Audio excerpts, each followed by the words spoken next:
In the third book of the first series, there's a significant event that happens in the last chapter that causes the four main characters to go their separate ways. Mm-hmm. And then the newest series, starts 5 years later, and each book is focused on one of those four main characters and follows their own search for the other characters who they've lost track of, and follows their attempt to figure out what happened at the end of this book. I see. Try to make some sense out of that. Okay.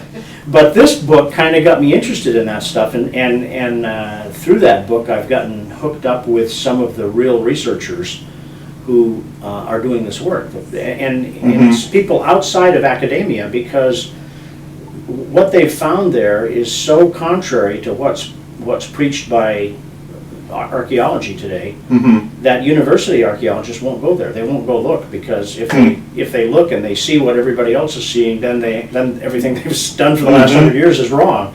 So I mean, it's just, there's this whole power thing going on in the archaeology and near archaeology communities right now. Everything that we know about archaeology is derived from a study of 30% of the planet. There's still 70% that archaeologists haven't looked at.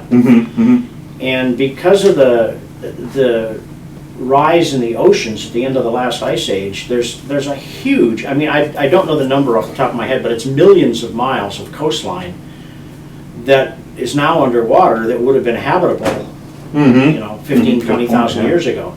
And that would have been the logical place to build communities back then, because of the benefits of living near the ocean.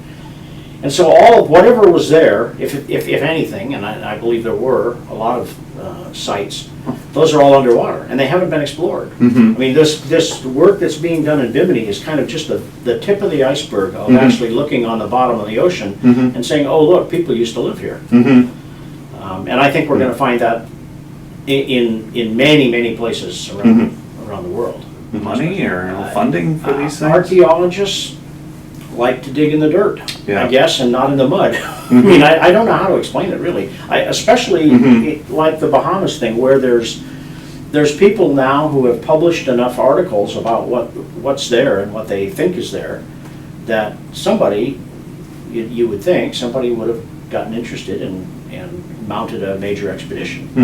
It just doesn't seem to be happening. And there is, where they've found underwater strange things, like this pyramid in Japan. I mean, Clearly a man-made. Yeah, clearly. And after they found that one, a couple years later, they found 5 more in the same area. So, I mean, okay, maybe one is an accidental pile of rocks that fell in the water, but not 5. And yet there hasn't really been a serious academic expedition out there to figure out who built these and where they came from and where they went.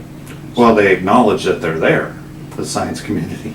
Well, yeah, pretty much have to, because it's not like extraterrestrials or anything where they don't acknowledge it. And if you Google Yonaguni, you get a million hits. I mean, it's a really popular diving spot. So there's lots of people have seen it. It's just that it's never been studied academically.